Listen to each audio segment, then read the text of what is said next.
Chapter 79. Negative Charges. Ruthorn had his eyes fully open now and was looking at me with a concerned look. At the moment, your world is so full of hatred that it has reached a dangerous limit.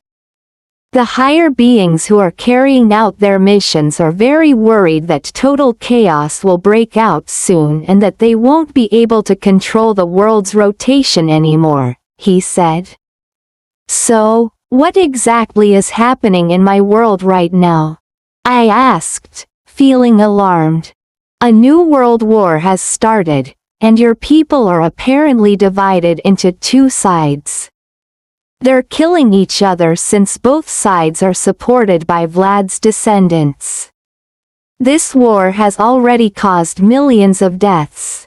To be honest, the large number of deaths is tragic, but that's not the real issue.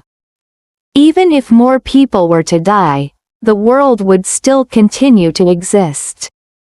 But what is shocking is the value of the energy released by all the negative charges of those who hate each other. It's this mass of bad energy that can cause the rotation of the world to become imbalanced, Ruthorn said in a grave tone.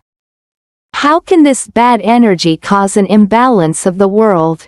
I asked, trying hard to understand. This process is quite complicated, and you don't need to understand it completely right now. To put it simply, when this mass of energy, full of negative charges, reaches the Earth's core, it not only fails to trigger an explosive reaction with the pure oxygen element, but it also makes the element even denser and more viscous.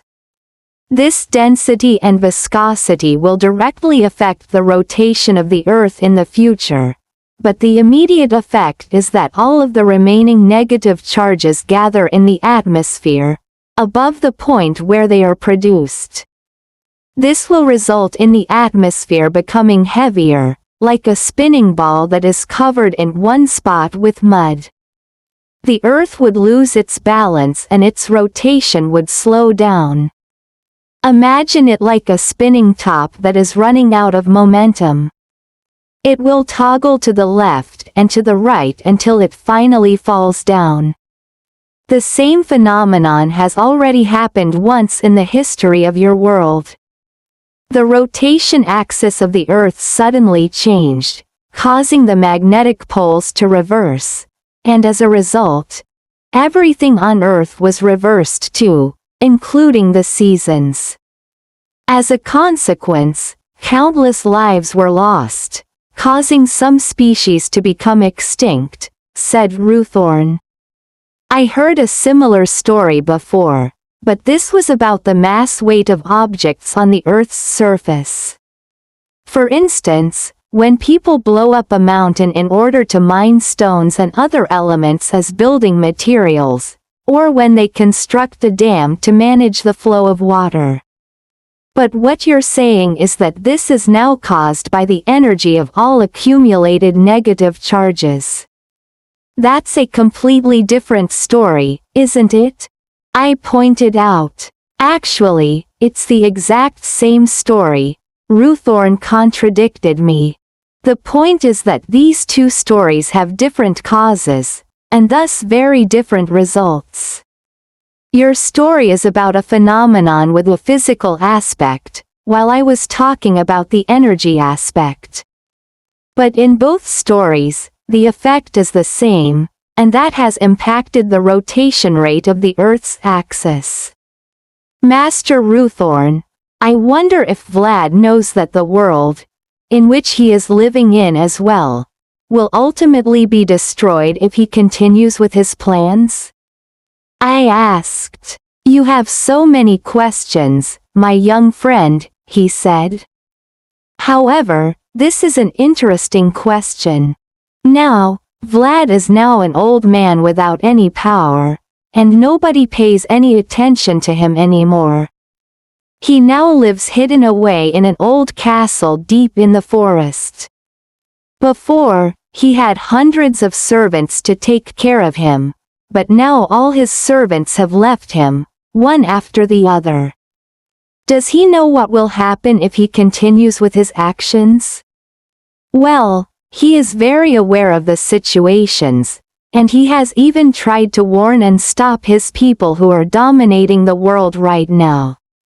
But his descendants are now the 2000th generation after him, and they are not even aware of who their ancestors were, and, like the other people in your world, they live in a state of complete forgetfulness. Now we can't even distinguish who is on which side because there's no difference between Vlad's side and the other side anymore. Therefore, we have to assume that all people in your world are all in a state of extreme distress, Ruthorn said with concerns written on his face as he answered my query. Vlad himself has become a pathetic old man. I met him in his castle a few dozen years ago and I felt nothing but pity when I saw him. He deeply regretted his mistakes and he was crying bitter tears, but it was too late to reverse his deeds. The seed of lustfulness and the excessive power he had passed on to his heirs had allowed them to do whatever they wanted, and they simply ignored the warnings of the great founder of their family. My memory of Vlad from a long time ago was that of a very intelligent and helpful person, who was eager to learn everything. Now he's a completely different person. He has become a frail old man with withered skin covering his bones, confined to a wheelchair and cared for by a caregiver who looks at least as old as Vlad.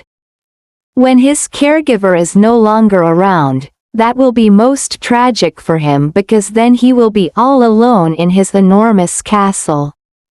He has the genetic code to eternal life, but he can't go anywhere anymore. He can only stay where he is and watch the people around him die. Since he himself has the genetic code to eternal life, and since his descendants won't look after him, his castle will become an abandoned cemetery that will eventually turn into ruins.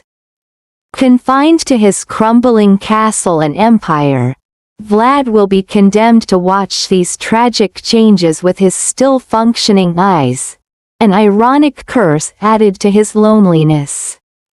I feel very sorry for him now that I know his story, I admitted. So do I, said Ruthorn, but there is nothing I can do for him as it was his very own decision. We have no choice but to let the events take their course for another 100 or 1,000 years. And Vlad will still be alive then because he can't die. The legend of the great satanic deity doesn't seem to have a happy ending, I commented, without trying to be sarcastic. Well, if only it would finally end, Ruthorn added. Vlad can't meet his end because his life will always go on, and so will the consequences of what he had created in the first place, even though he doesn't play any role in the course of these events anymore. I think this is worse. Before, we only had to deal with a certain group of people, but now everyone is possessed by Vlad's concept. This means we are now up against the whole world. Even though we regard these people to be like our brothers and sisters, Ruthorn said with a sad sigh. It's not easy at all to go against those we love, and it's 100 times more difficult when we know that the people who we have to confront have never experienced what love is. They've never loved us, never loved others, and never loved themselves. Ruthorn paused for a moment. But I do believe that everyone in the world does love him or herself, I said, gently disagreeing with him. If they really loved themselves, they wouldn't behave in this way, Ruthorn replied.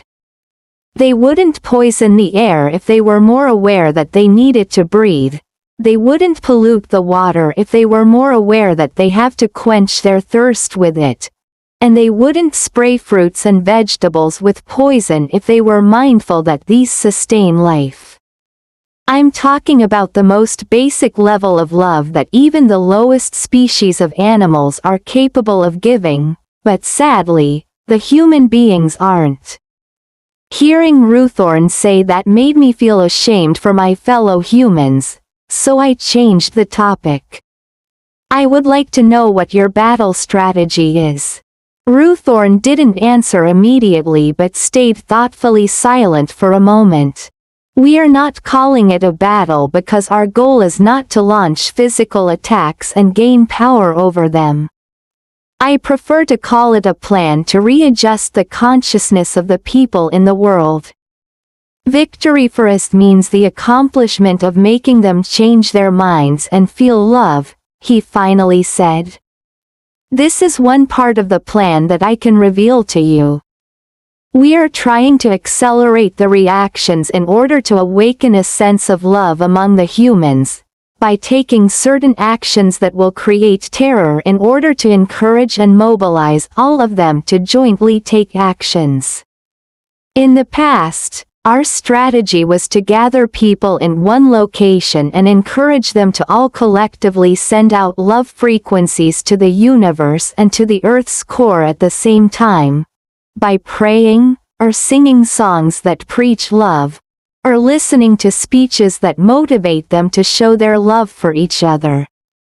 But those methods are no longer effective as they are done for different purposes now. Also, those who participate in these activities have false intentions. Originally, they participated to give and to show love, but now their motivation is to get or to receive, primarily to earn merits or to go to heaven, as they believe. They only want to receive, so as a result, the energy of love cannot be generated, Ruthorn explained.